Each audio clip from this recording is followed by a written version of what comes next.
These days, if you search on the internet how to set goals, there will be a flood of content coming at you insisting that you set systems, not goals. Now, I've done a bit of a deep dive into this topic because this is around the time that I thought I'd better start looking at setting some goals for next year. And I found that, of course, nothing's ever that simple. It's about setting systems and goals. Hey there, welcome to the channel. Today I'm doing a bit of a lunch break special, so it's a bit longer than a coffee break, and we're going to look at how to set goals and make sure you reach them by also designing a system. I've always set goals for myself more when I was younger and I was studying and I was doing degrees and I had to deliver a whole pile of stuff. Now, of course, I do it when I'm at work. I will set a goal in order to deliver a particular piece of work at a particular time. I will still set them for my personal life. It's not much more than write something like get fit on a piece of paper or get more sleep and put that in my bullet journal, and then I would forget about it for the rest of the year. So last year, prompted by the Common Planner's goals layout, I set up 6 goals and I broke them all down into a system as set out in the table provided. They break down in this journal down to someday, 1 year, half year, quarterly, monthly, weekly, and then daily. But one thing I do find is that not all goals break down easily into that time frame system. There's no prioritization set out in the system, and some goals will take longer than a year, which means an annual planner isn't particularly useful for setting those goals out. I also find there's not enough room for all the goals that I'm setting, and there's not enough room to write everything that I want to under each goal either. So this year I'm going back to first principles for goal setting, and I'm going to take you with me. In this video I'm going to outline the 6-step process for setting, tracking, reviewing goals, and the systems, of course, and I'll take you through one example as we go. And in the second half of this topic, I'm going to take you through all of my goals and show you how I've come up with the prioritization for them and even getting to setting tasks for each of those goals. So step 1, identify the areas of your life that you need or want goals for. For me, there's 3 main life buckets and everything fits into one of those 3 buckets, and of course there is some overlap in them. So number 1 is health, number 2 is wealth, and number 3 is your well-being, which I can't spell. So health divides down, of course, into several more sub-buckets. So your health breaks down into sleep, your fitness and your strength, your diet, some medical issues that you may have, and any life changes that you're going through. Your second category here is your money, your assets, and you have a whole lot of sub buckets off here. So your money is things like managing your debt, your savings, and any investments you have. Your assets, things like your car, your house, and any recreational assets you may have. So a lot of people in New Zealand have boats. You may have a bach or a crib, that's a small holiday home. You could have something like, for example, I have a caravan. Also, as part of your money, you have business or work, you have your career, because that's where you're getting your money from, and you could have some study, which of course could boost your career or lead to your career depending on where you are. For well-being, so when it comes to your well-being, it's things like your hobbies, that's just your normal stuff, your reading, your gardening, knitting, any sports that you play or any coaching that you do of any sports, any community groups you're involved in. Holidays don't just fall out of the sky, you've usually got to plan them. Relationships, and any celebrations or big events that you have, like you might be turning 21, getting married, or you might be hosting Christmas that particular year and you've got 50 people descending on your house. So here are your main life buckets that you may need to set goals for. I'm not saying you need to set them for all of them. I certainly don't. There'll be things that need more attention than others, depending on where you are in your life and what's going on. Another topic all over the internet, whenever you're looking at any kind of goals or tasks, is David Allen's Getting Things Done method. I'm not going to go into this in too much detail, but very briefly, this is where you brainstorm every single thing you need to get done, big or small. You either write it down in one list, which is called an inbox, or you literally write it on a piece of paper and put it into an inbox. And then when you have a complete list of everything you think you need to get done, you then sit down and sort your inbox into the next set of categories. And they are do it, delegate it, defer it, delete it, or you could put it into a project, or it could be a someday. So if you have any projects or any someday projects that you have, if you use this system, you may want to set goals for those and bring those into the mix.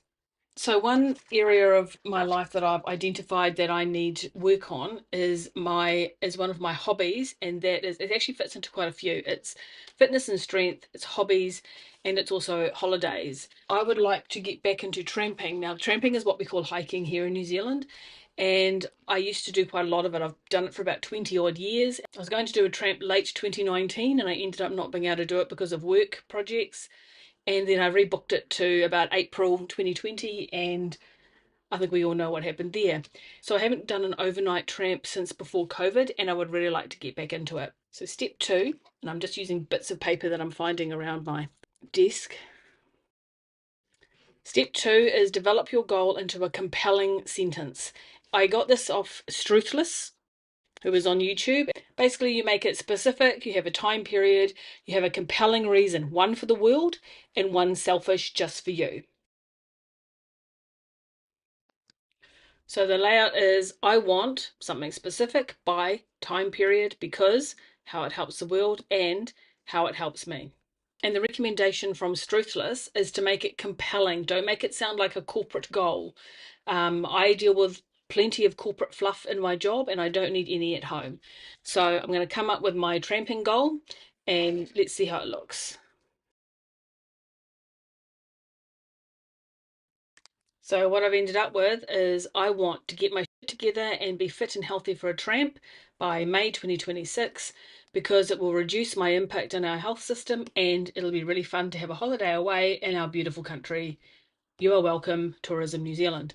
So this fits both a health bucket, a hobby bucket, and a something else bucket that I can't remember. It's health, it's hobbies, it's holidays. Now, step 3 is to prioritize your goals. Now, you can do this any way you want. You can line them all up according to when they're due, and you just pick the top one and say, right, I'm going to do that one first. And of course, that depends on what it is. But I find that most goals are a lot more complex than a simple time frame. So I prefer to use another method. And the one method that has always been really useful for me is the Eisenhower method, or the Eisenhower matrix, as it should probably be called. So if you haven't heard of the Eisenhower matrix, what it is it has an x-axis which points in this direction, and this is urgency. It has a y-axis, and this is importance. So everything up in this corner is urgent and important. Over here, it's not urgent, but important. Just ignore the fact that I can't spell but. Over here, it is urgent but not important. Here it's not urgent and not important. So in here is known as Q1. This one is Q2. This is Q3, and this is Q4. So I'm quite used to working on this with a really short time frame. So it's, what am I going to do today, or what am I going to do this week? It very rarely gets further out. But for life goals, I need to zoom right out, be a little bit more imprecise, and use a bit more of a gut feel. So an example of something that will be urgent and important, things like your health in general. So that's things like getting enough sleep. It's also things like illness and injury. So if you are either one of these things, you're not going to be worrying about anything else on your list. You're going to be worried about getting better and getting well. It could also be any type of event, like an event day. If you're turning, say, 21, or you're getting married or whatever, there will be a day that will be associated with that event, and that day, everything is urgent and important on that day. Of course, in order to plan for this, you need to put this in the Q2, which is not urgent, but it is important. So these are things like your money. Generally, your health will go in here as well, and any hobbies and projects. And of course, if you have a hobby or a project that has a deadline, they will eventually move to here. Same with your money and your health. If you suddenly need to pay something, like your bills are urgent, your health, so you need to sort those things out before you worry about anything else. Over here in Q3 are things that are urgent but not important, and I put over here cleaning and repairs, because cleaning and repairs, they're always urgent. Something's always dirty, something always needs repairing, something always needs maintaining, but it's not really that important. And if it is, then you know it is, and it goes up to here. But most cleaning and most repairs, like if a light bulb blows out in your house, there's 50 others. You really don't need that one single light bulb, so it can wait. So anything that's not urgent or not important, for example, I always wanted to learn to play the piano, and I wanted to do more study. But neither one of these things are urgent. Like, I don't need to learn to play the piano because I'm the only hope for a performance. And I did a lot of study many, many years ago, and that helped me get into my career that I have now. And I don't have any further study to do. So these things I don't consider urgent or important. Now, there is a particular word that relates to every single one of these. Your Q1s, your urgent and important, is do.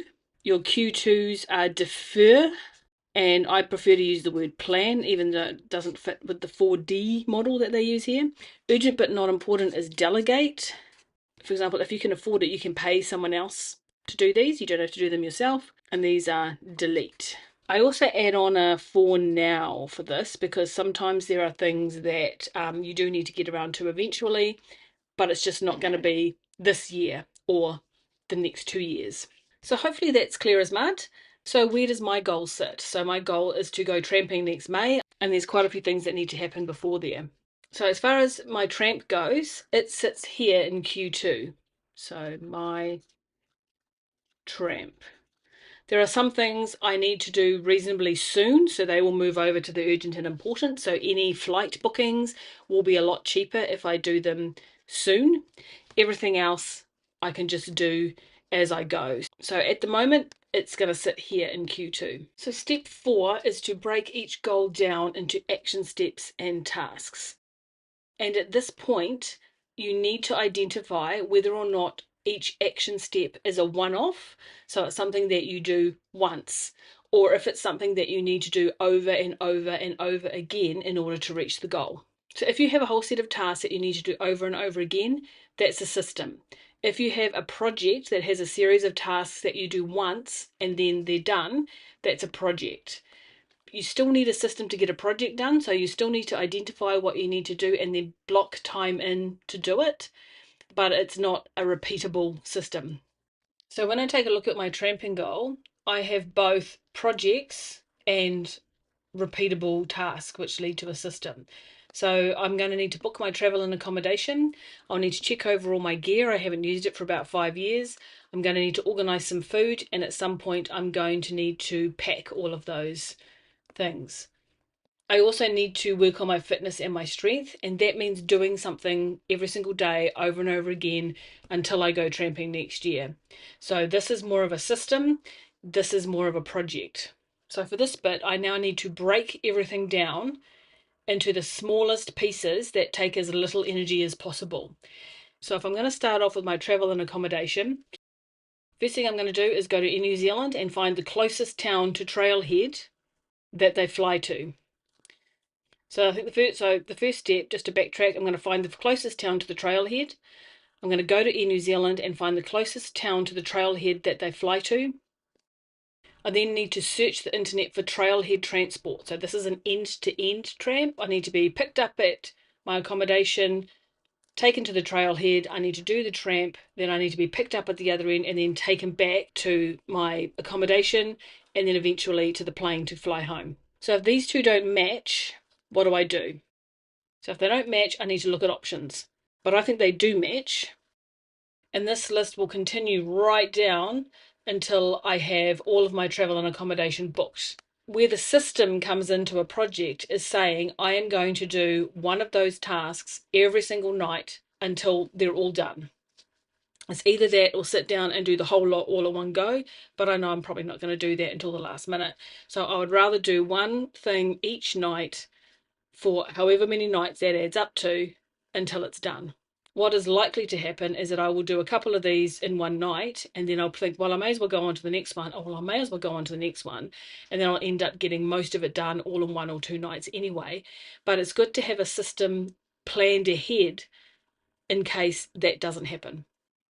So when it comes to getting strong and fit, that needs a system. So it's going to be a series of repeated tasks. So I need to do both cardio and strength. Now, the reason I don't do a lot of exercise in my normal life is because I really don't have time. I'm sure if I prioritized it, I would make time, but I just don't have it. So I have to accept that I don't have a lot of time to put into this, and if I try and put a lot of time into it, it won't happen. So I need to be real and set myself the smallest task I think that I can manage. So I'm going to do a 10-minute walk 3 days a week.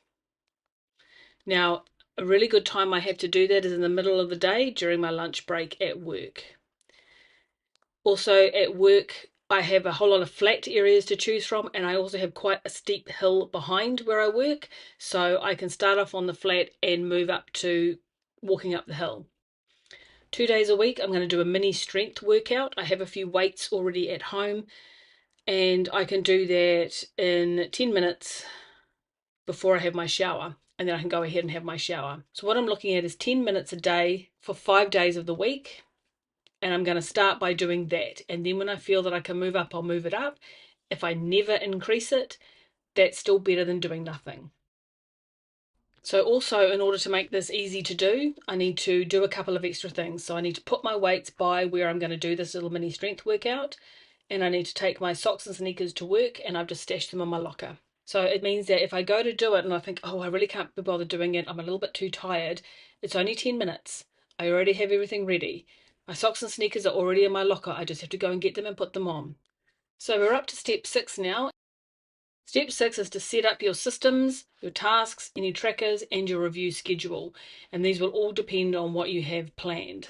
So you need to know, are you falling behind? Are you on track? Is there anything additional? Have you not foreseen something? Does it need altering, deletion, whatever?